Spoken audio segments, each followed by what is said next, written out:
We also have traffic rules. And it's either you get it right or you get it wrong. You get it wrong. So na result inatoka immediately.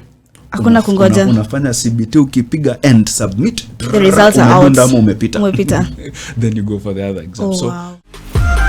You're listening to Blue Radio, bringing the vibe. My name is Talib Ibrahim Mohamed, and by qualification I'm a merchant navy officer, Okay. and that is specifically in the deck department, that is the navigation department, and that is where the captains do come from. Although we also have the engine room department in a ship, which now has the engineers. Currently, I'm the head of maritime training at the Technical University of Mombasa. Awesome. And I'm the vice president nautical for the Association of Maritime Practitioners Kenya. This association is an association of merchant navy officers in Kenya and other affiliate maritime practitioners and professionals in the maritime industry in Kenya. It is important to note that, as I've mentioned, the word merchant navy officers, we are not the naval officers crossing Mtongwe. We are merchant navy. That is, we are only concerned with commercial vessels and not the military vessels. We are not part of the military, although some countries do take merchant navy officers as silently as their reserve for their supply fleet. Okay. Yeah. So now that you've already done much of the introduction, I'll go straight to the first question the people would be interested to know, because you've mentioned you have so many titles. What are the qualifications for one to work, on board a ship? Basically, for qualification to work on board a ship, it depends on where the person will be working on board the ship. So traditionally, we have two departments, and that is the deck department, navigation department, and also we have the engine department. And that is what most ships would ascribe to. However, with the advancement from the 1960s, we found that the passenger liner ships actually changed their mode of operation, and more of luxury and tourism was brought on board, and that is why we have the development of the cruise ship. So with the changes in demand for leisure from land to the sea, now we have the rise of the cruise ships. And it has been the buzzword in the last 3 years in Kenya. People going to work on board cruise ships. So now we have a third department, which is the hospitality department on board. The hospitality department is very easy. You only need to be trained and proficient in one of the hospitality jobs, and then what you will be required to do, you'll be required to do the basic safety training in compliance to the STCW convention code, and that is what many Kenyans do know as the STCW training. They do not know. Maybe you could also expand on that. So the STCW training that is done by hospitality is the basic safety training that is required. Also, as our training as deck department navigation is also an STCW training, because it all complies to the STCW convention, and the STCW convention is the international convention that regulates the training of seafarers all over the world. So it is the standards of training, the International Convention on Standards of Training, certification and watchkeeping for seafarers, and it is amended from time to time. Due to the advancement in the industry, the technology, and the rest. The latest consolidated amendment, we had them in 2010, and that is what is called the 2010 Manila Amendments, because it was adopted in Manila in the Philippines, but we have some snippets of other amendments throughout the years, the latest one being in 2018, and there are some which are coming up, which has just been adopted last year. For example, critical to that is in what we call the personal safety and social responsibility training, there is an amendment, an additional content to talk about sexual harassment on board ships, which is coming up, because now it has become a thorn in the flesh when it comes to not the multinational crew, but rather the multi-gender crew on board. Because as you know, traditionally it was only men. So now with the increasing women who are now going on board, so that is a topic that needs to be addressed. So that is for hospitality. It's very easy. You only train in hospitality. If you are a chef, you need the chef qualification and then the STCW. Okay. Now, the other one is the one that we need to explain it very well.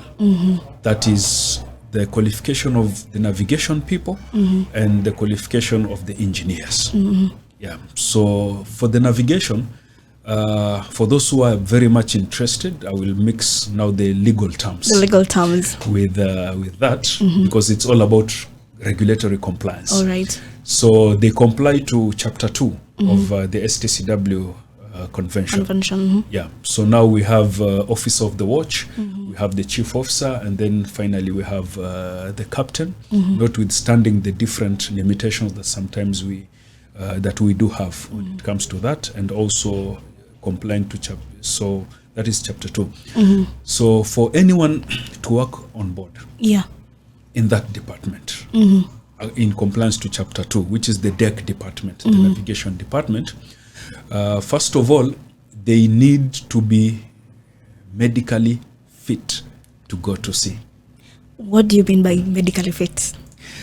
The person must go to a medical doctor who has been approved by the Kenya Maritime Authority to do a series of medical tests, and then a certificate will be issued by the doctor, which will say that the person is fit to go to sea, and that is compliance to what we call Regulation 19. Okay, so you mean medical standards. Not just any other doctor, a doctor who is verified or accredited by the Kenya Maritime Authority in our case. In any other country, by the recognized maritime administration of that country. For example, the UK, it is the Maritime and Coast Guard Agency, MCA. In the US, it's the United States Coast Guard, which USCG. In other, they have different names, but the one who has the mandate to regulate maritime activities.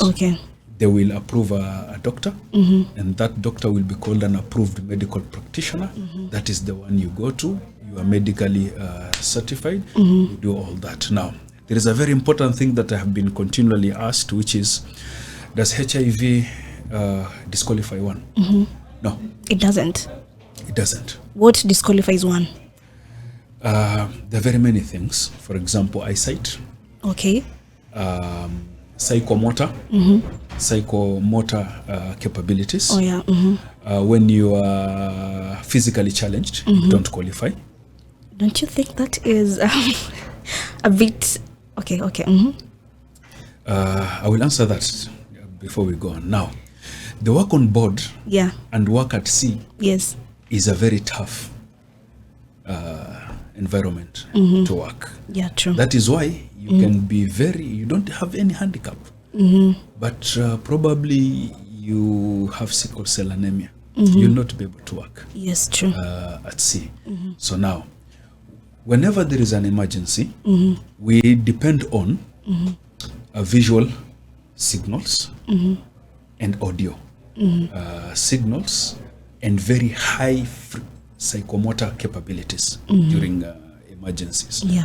So that means that anyone who is physically challenged will not be able to survive that emergency. For example, the ship is rapidly sinking. Yes.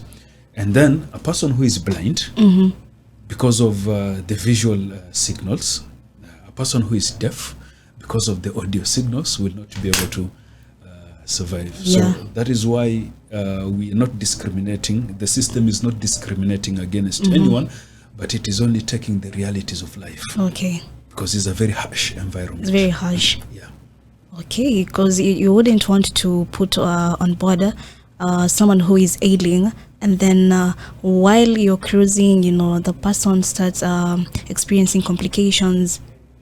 Yes, we do have a fully equipped medical facility on board, but that is as far as to offer advanced first aid to try and contain the situation. Okay. Until when we reach the next port, then the person is attended to by a qualified medical doctor, because although we are trained in very advanced levels of first aid as officers, but we are not medical doctors. We only do as much as to keep the person alive. Okay. Yeah, and I think if you have done first aid, you know the 3 Ps. Yeah, the 3 Ps. Yes, that is what we are. That's all. Concerned with. So any other person who is handicapped or challenged, in fact, the person now becomes a safety hazard. Yeah, truly. On board, because if the person comes and cannot move in a narrow alleyway, that is a corridor. We call it alleyway. It means that if there is fire behind, and he has blocked this road, that you're supposed to use, everyone behind him dies. Dies, truly. Yeah. Okay. That is you have to be medically fit. Then the next thing is the person has to be trained. And the person has to be trained relevant to the competence that the person is going to do on board. You have heard about CBC. Yes, I have heard about it. Now, let me shock you and shock the audience that CBC, in terms of maritime training, has been in existence since the age of Titanic. Seriously? But why did people not know about it? Yes. The nature of maritime training is competence-based. That is why, for us to work on board, if you are an officer, you need to have a certificate of competency. Okay. And if you are not an officer, you need to have a certificate of proficiency. Yes. And where do you get the certificate? Now, you have to be trained in an approved maritime training institution. So what I'm getting here is, for everything you must be accredited. So you must have a certificate to prove that you're actually valid for this. So how long does it take? Because it looks like, for me, for every position, you need to have a certificate. For how many years does it take for one to actually be on board a ship? Let's take like let's take for someone who is doing hospitality. Yeah. How many years is it going to take? Nope. The person trains hospitality normally, and yes, whatever the years they will take, they will come for a 10-day course. 10 day? Yes. That's all. I thought we were talking about a month or maybe 2 years. Cause nope, hospitality only needs to do basic safety training. Okay, I get it. That is very, very, it's very 10 days, but for us, we take years. We take years because we are the technical guys. We take years. Just the hospitality will train for years in the hospitality industry. For us also, we take years. So give me an instance. For example, a technical guy who wants to go on board a ship. For instance, the least years of experience. I'll give you my own case. Okay, good. Now, for me to be qualified at the first instance as an officer, I had to undergo a training which the STCW convention requires, and it is called the pre-sea training. Pre-sea training. And it is not just a pre-sea training, mark the word that I'll be using often, is an approved pre-sea training. Approved pre-sea training. The word approval comes from where the training must be, in simple terms, vetted by the Maritime Administration and found to comply to the STCW convention, and therefore it is deemed worthy to train a person. Then after that, I had to go to I did a degree course. How many years was that? I did a degree course for 4 years, Bachelor of Science in Nautical Science. Nautical Science, I've heard of that. Yes. So I did a 4-year degree course, and then I went to sea. So in my case, the university had programmed things differently. Is that our 3rd year was now the sea training. So now I had to undergo 2 years pre-sea training, then another 1 year of what we call an approved qualifying sea training. Yes. Okay. Wow. So first of all, the regiment, that is the structure of the training, the sea training is approved by the Maritime Administration. In this case, it's approved by the Egyptian Authority for Maritime Safety. Okay. Which is the KMA huko. Yeah, and then the sea service itself is a qualifying sea service. Yeah. That means that at my time, the vessel had to be more than 3,000 gross tons, and it had to be not less than 12 months, and I had to do 6 months bridge watch keeping. Now that is the qualifying part. That's the qualifying part. So that's for you to be approved. Yes, so that my sea time is counted. Okay. Then after that, I did the top up for the degree the last year. Then I went and I sat for an officer qualifying exam. Wow. Yes. That's a lot of years. 4 units. Seamanship. Cargo work. Ship stability. Okay. And ship stability and cargo work was in one exam, which was 3 hours. And then seamanship and ship construction, another exam, 3 hours. And then I did a 3.5 hour exam for celestial navigation. All right. Navigation with the stars. Those are heavy terms you're using right here, but it's okay. That is navigation with the stars, moon and sun. Okay. And planets. And then terrestrial navigation, navigation using the normal landmarks. So now that one. Before I even started the 4 exams, I had to go through a computer-based oral exam for rules of the road. Okay. You have to be trained. So for us, we also have traffic rules. And it's either you get it right or you get it wrong. You get it wrong. So na result inatoka immediately. Hakuna kungoja. Unafanya CBT ukipiga and submit. The results are out. Umepita. Then you go for the other exam. Oh, wow. That is the bit of you have to do a pre-sea training which is recognized in that matter. And then you go to the sea time, and then you go to the officer qualification, and the same applies to engineering. Okay. Yeah. Wow. That is for officers. Yeah. Then there is the other part for non-officers. Captain. Yes. Maybe you can tell us what role can maritime institutions play? The role of maritime institution, and basically they are the greatest factor in terms of advancing the blue economy agenda, is providing the human capacity. Okay. There is nothing that can be done without the human capacity, and not just the human capacity, that is the appropriately trained and qualified human capacity. So the maritime training institutions have a great role to play in terms of not only the training the technical capacity, but also training the commercial capacity and what you call the affiliated and support industries. Some of these affiliated and support industries include marine insurance, and the technical is basically the engineering and the nautical side, and the other, which includes hospitality training, and the commercial, which forms the interface between the sea and the land. Yeah, that is in terms of the commercial. So these training institutions are the backbone of the human capacity that should be availed to the maritime industry, and now that will put us into a very vantage position when it comes to discussing and presenting our country as a hub for maritime labor. For example, in Philippines, you find that almost 30 to 40% of the national GDP in terms of the remittances in dollars is coming from seafarers. Interesting. So that brings pride to a nation that they're able to export qualified human capacity. So you find that many of the ships around have Filipino. So for us to be able to cement our position as a maritime labor country, we need the maritime institutions to work hard and not only work in isolation or in a silo, because as you have heard earlier on, everything that was said was approved.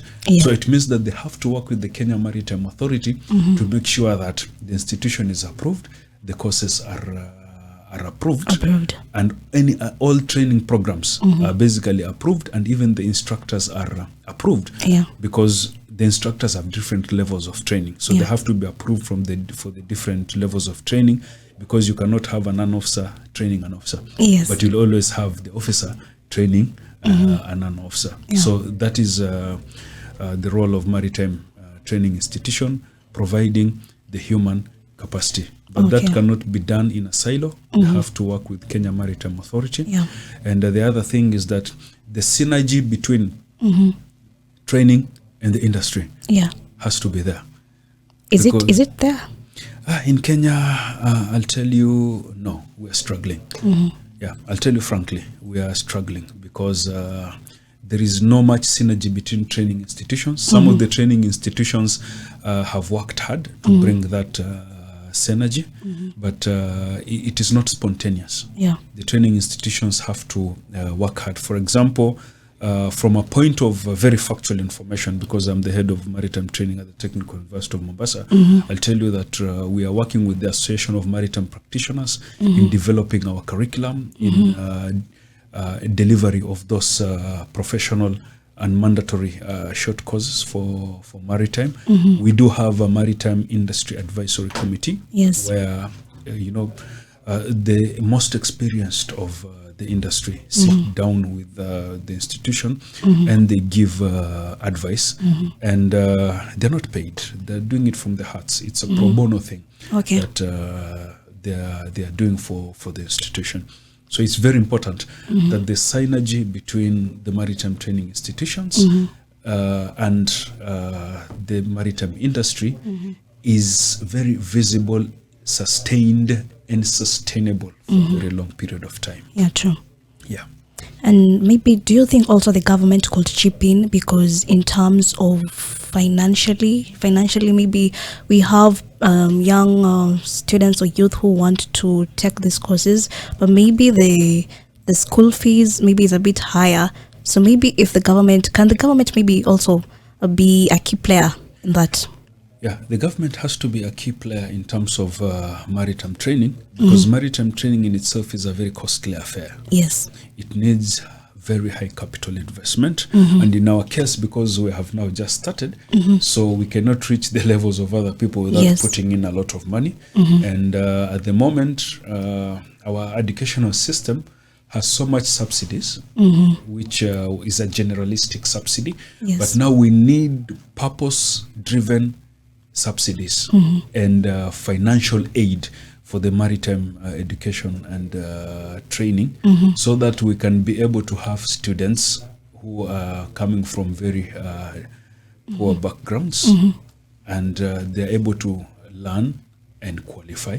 And an attempt has been made by the Kenya Maritime Authority with HELB to have a specialized kind of HELB funding, which is the Maritime Education and Training, MET, HELB funding, but it only covers the STCW convention, the STCW courses, the short ones, and KCB Foundation has now also come in to finance training. And we need much more of that to come in terms of not only loans, but financing through grants and donations. Because once you talk about loans, you have simply postponed the payment, the burden for that. So it's very important that we do have steps that are taken by the government to have, but so far so good. We are doing well. And everything takes time. Let's shift gears a little bit. There has been an interesting conversation going on. I'm sure you've been following about Kenya. We heard Ambassador Nancy Karigidu, who was vying for the position of Secretary General at the IMO, and this was something big for Kenya, because it meant that if at all she would win, we were placing Kenya at a global position. So why do you think Ambassador Nancy Karigidu lost? First of all, it was a little bit unfortunate that our country candidate lost, because these things, when it reaches at that international diplomatic level, it is no longer about personalities, but it is about the country. So Ambassador Nancy Karigithu was the country's candidate, and by large the African candidate, because there was no any other African candidate.